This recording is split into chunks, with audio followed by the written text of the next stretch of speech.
On the presidential diary this week, Ghana appends a signature for the creation of the Continental Free Trade Area, making it the largest trade area created since the formation of the World Trade Organization. Also in this edition, we'll bring you some major activities of the President and the Vice President over the past few days. Hello, I'm Jefferson Saki at the Presidency in Accra. The Presidential Diary is brought to you by the Communications Directorate at the Presidency. President Akufo-Addo has appended his signature to 3 legal instruments which have brought the Continental Free Trade Area, or CFTA, into being. At an extraordinary session of the Assembly of Heads of State and Government of the African Union in the Rwandan capital Kigali, the President says that Ghana is fully committed to the success of the new African Free Trade Area, which is the largest trade area created since the formation of the World Trade Organization.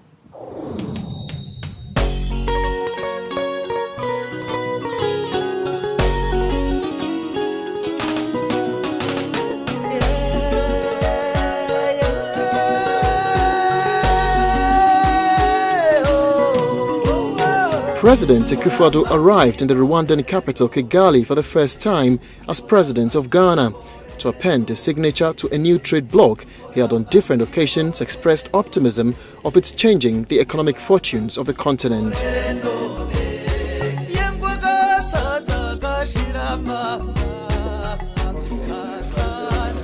The Continental Free Trade Area is a free trade deal encompassing 1.2 billion people stretching from Cape Town to Cairo, with goods, services and perhaps labor flowing freely in and out of more than 50 African countries.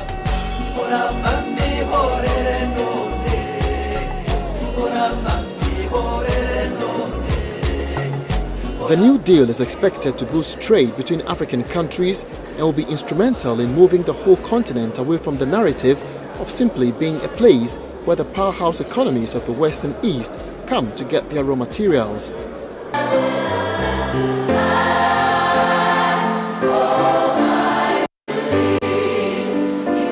In all, leaders of 44 African countries who formed the majority out of the 54 were present in Kigali to make the deal a reality.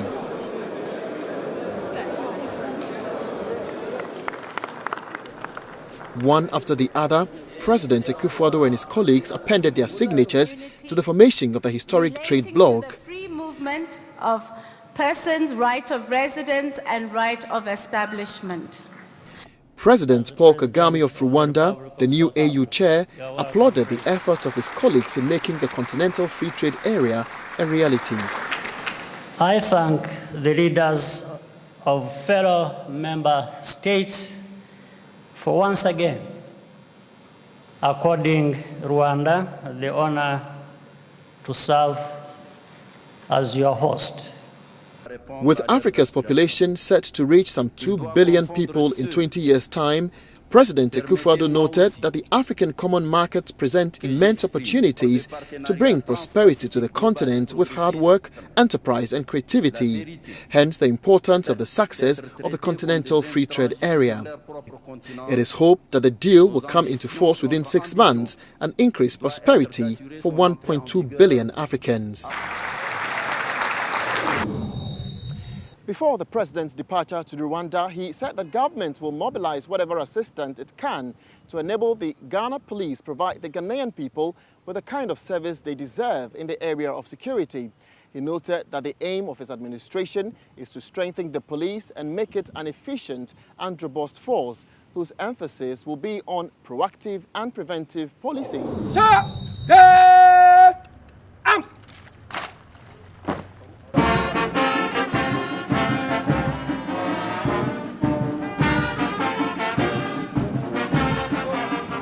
President Akufo-Addo made this known on Sunday, the 18th of March 2018, when he commissioned the BEKWAI Divisional Police Headquarters constructed by the Member of Parliament for BEKWAI, Honorable Joseph Osei-Wusu.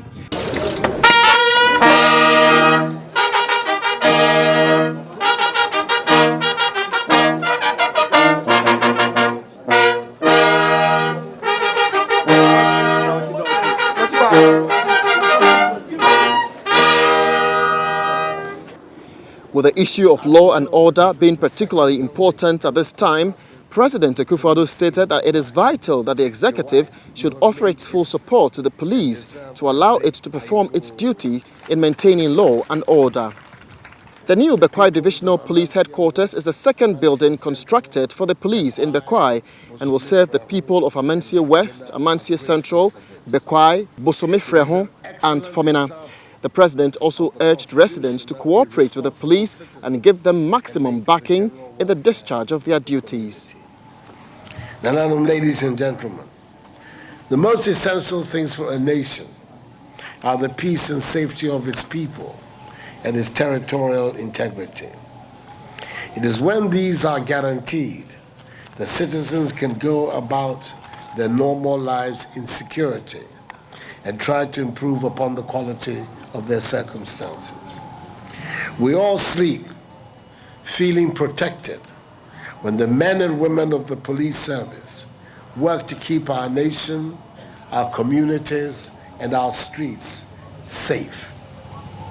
The issue of law and order is particularly important at this time when indiscipline, lawlessness, and outbreaks of mob justice are threatening the rule of law. It is therefore vital that the executive should offer its full support to the police to allow it to perform its duty of maintaining law and order. Government will mobilize whatever assistance it can to enable the police provide the Ghanaian people the kind of service they deserve. This year, we are undertaking the rehabilitation of police stations throughout the country to standardize the infrastructure.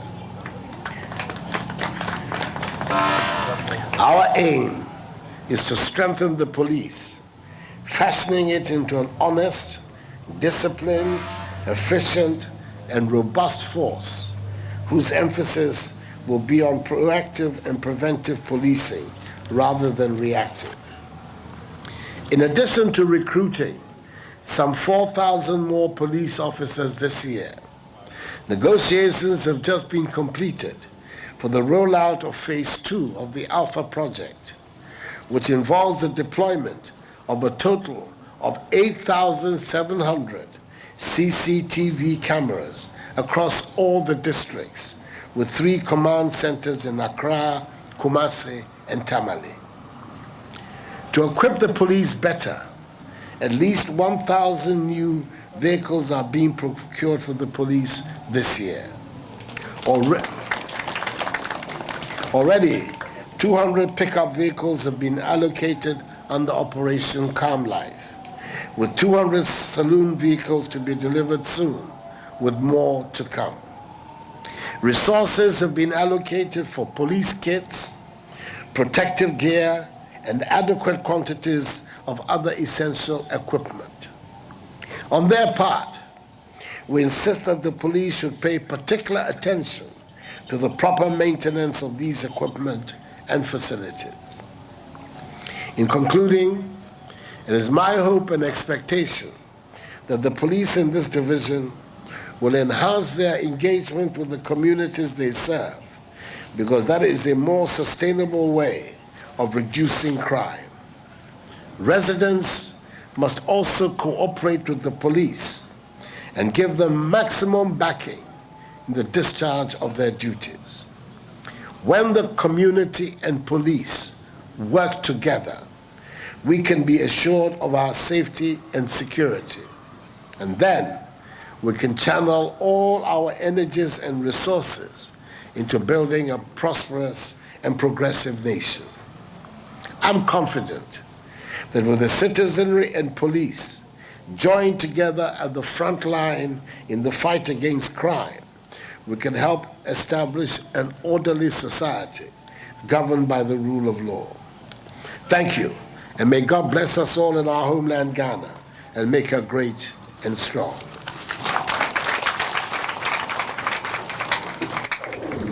You're still watching the Presidential Diary, brought to you by the Communications Directorate at the Presidency. And here are some major activities of the President and the Vice President over the past few days.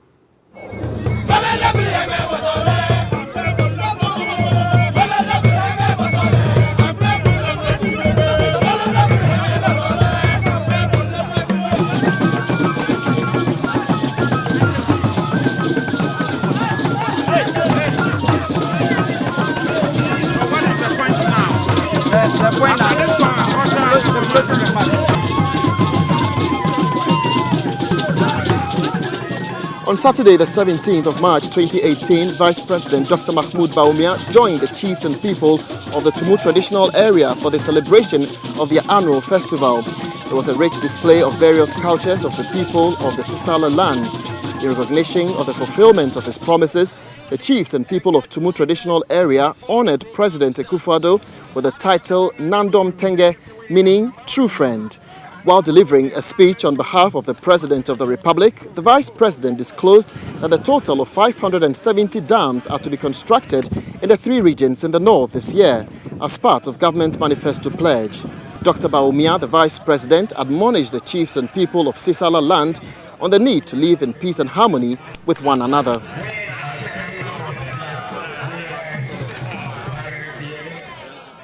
Along with the government policy of planting for food and jobs, we have also initiated the policy of one village, one dam. And I am glad to note that this policy is taking off this year, and for the 3 northern regions this year, we expect the construction of a total of 570 dams. We expect to cut the sword for the commencement of this policy within a few weeks. And in the Sisala East District, you will be getting 10 dams this year, and in the Sisala West District, you will get 10 dams this year, by the grace of God. One of the major issues that faces our youth is finding jobs after graduation. And I'm happy to inform you that the promise which the President made that we are going to be launching a new program to complement the youth employment program, which is known as the Nation Builders Corps, is going to be launched by the end of next month. This will mean that we are going to hire 100,000 graduates in the country. And this further means that every constituency in the country will have the opportunity to contribute about 360 graduates to the hiring that is going to take place.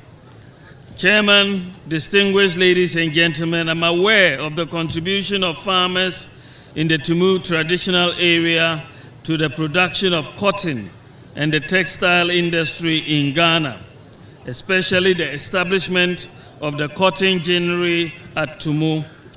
I'm informed that the machines at the ginnery can be made to work again, even after being idle for quite some time. Government is in contact with prospective investors, some of whom have expressed interest in the Tumu ginnery, and we would certainly facilitate the revamping of the Tumu ginnery as one of the projects in line with the one district, one factory policy.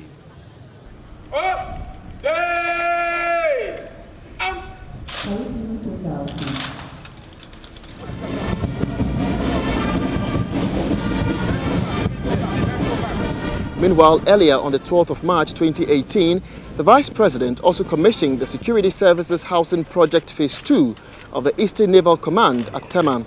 The facility is made up of 23 blocks comprising of a total of 368 apartments. Construction works began in 2014, and despite a change in government, the project has been completed to meet the pressing accommodation demands of our security services. The Vice President said government will continue with the effort to provide the logistical needs of our men and women in uniform, including decent accommodation, in order to ensure their operational efficiency. Thankfully, the project was not abandoned, and we have to make sure that this is the way governance continues. As the President has said, when one government starts a project, do not abandon it, try and complete it. As the Minister for Defense noted, there's military accommodation probably about 100 meters away from here. The SNIT projects, which were abandoned, started in 2007, but were abandoned. Similar projects, affordable housing projects, were Tamale Akufo-Addo, Sokorimampong, were all abandoned. But we are going to reinitiate all these projects and make sure they are completed. Vice President Dr. Mahmoud Bawumia speaking at the commissioning of the Security Services Housing Project Phase 2 of the Eastern Naval Command in Tema. Well, away from security, the President of the Republic, Nana Akufo-Addo, on Thursday, the 15th of March 2018, delivered the keynote address at the National Conference of Technical and Vocational Education and Training held at the Koforidua Technical University.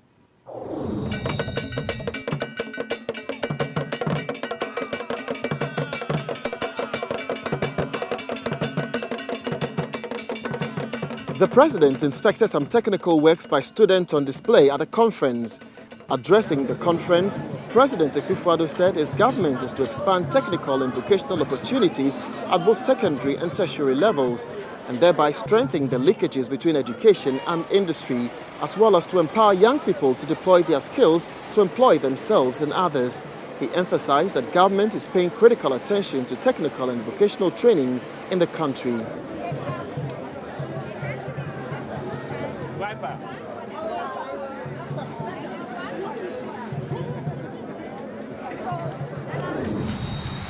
The subject of technical education, the theme of this gathering, is central to any serious agenda for transforming the fortunes of our country.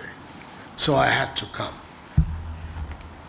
I congratulate the Ministry of Education under its dynamic minister, the Honorable Dr. Matthew Puku-Prempeh, Member of Parliament for Menchia South, for organizing this first ever national conference on technical and vocational education. The range of people and their expertise that have been assembled here for this conference are truly impressive. We are this year launching the flip side of free SHS. Government is launching a system of free technical and vocational education that runs parallel to the high school or secondary school.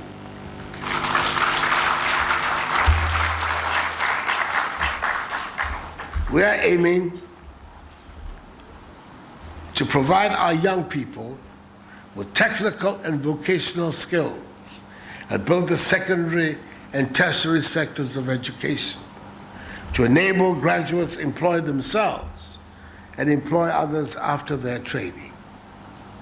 The missing link in Africa's educational system has been our low capacity in skills development. We shall be able to transform Ghana's economy and reduce unemployment when we pay attention to technical and vocational training. That is where the skills needed for the modern economy can be developed. We are aligning and bringing all public TVET institutions in the country under the direct supervision of the Ministry of Education to streamline their curricula and improve the coordination of their training. To this end, one Deputy Minister for Education is to be specifically responsible for technical and vocational education, like there is a dedicated Minister of State for Tertiary Education. The 5-year strategic plan for TVET, approved by Cabinet, involves the undertaking of structural reforms, which include the setting up of a TVET service and TVET council, and dedicating a whole division of the education service to technical and vocational education, which would have its own Director General. We are tackling the perennial infrastructure problems of the TVET sector. Work will soon start on the construction of 20 modern TVET institutions in various areas of the country. We're also upgrading some 35 national and vocational training institutes across the country and upgrading colleges of education that specialize in technology. There is underway a major revision of the curricula of TVET schools to make them relevant to the needs of our changing economy. Ladies and gentlemen, I know I'm amongst those who understand and appreciate TVET. You need no persuading about how important it is that we acquire TVET skills and how critical they are for our development. It occurs to me, however, that we need to remind ourselves and the general public out there about how reliant we all are on these skills. Ladies and gentlemen, the biggest investment anyone usually makes in his or her life would be in building a home. When you have raised the money, you discover just how important it is to have well-trained and competent masons, carpenters, plumbers, electricians, welders, painters, tilers, gardeners, and technicians of all kinds. You discover they make the difference between having a trouble-free and beautiful home and a building that is a constant nightmare. All these are TVET skills. We tend to invest a lot also in cars. And guess whom we entrust them to? Fitters and mechanics. I do not need to spell out the importance of these people in our lives, nor do I need to spell out how critical it is that they should be well-trained, well-paid, and well-regarded in society. Why would we want to put our biggest investment and the smooth running of our daily lives into the hands of people we do not respect and who are not well-trained? Maybe we should start looking anew at the jobs that will pay good money and that will develop Ghana. Now, those jobs certainly look to me as coming from the technical and vocational side of things, and not just from the old-time so-called elite professions. It is worth noting that some of the highest paid jobs on the oil rigs being done by expatriates are being done by welders because we do not have enough Ghanaian welders. I'm certainly glad that we're waking up to the needs of the modern economy and are tuning our education system to meet those needs.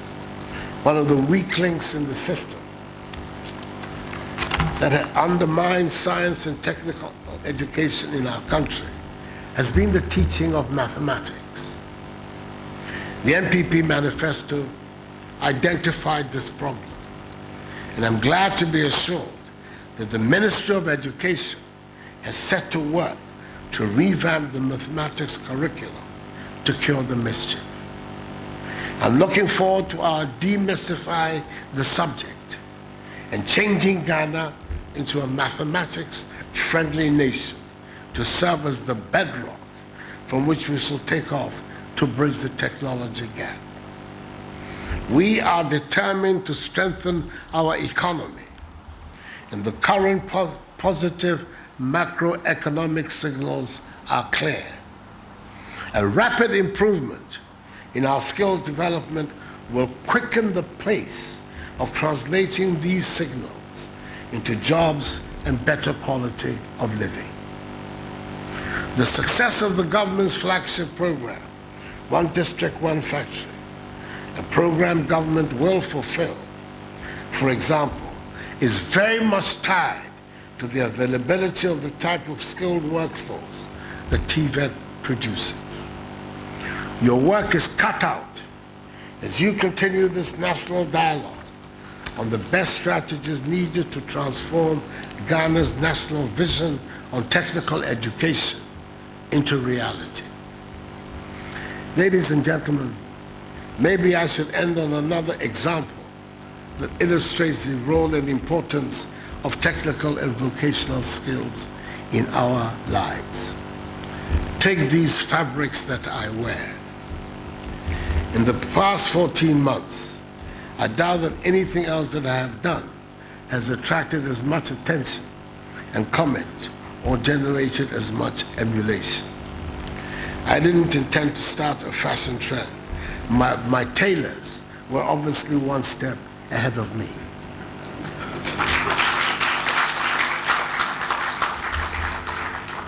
To the participants who have come from afar, I thank you for your faith in Ghana and your support as we work towards attaining our goal of rapid, inclusive economic development, our goal of building a Ghana beyond aid.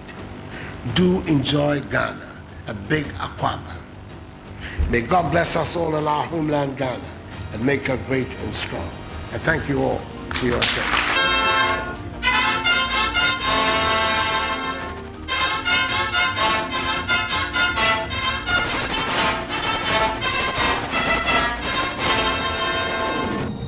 With the President's address at the National Conference on Technical and Vocational Education Training, we end today's edition of the Presidential Diary, brought to you by the Communications Directorate at the Presidency.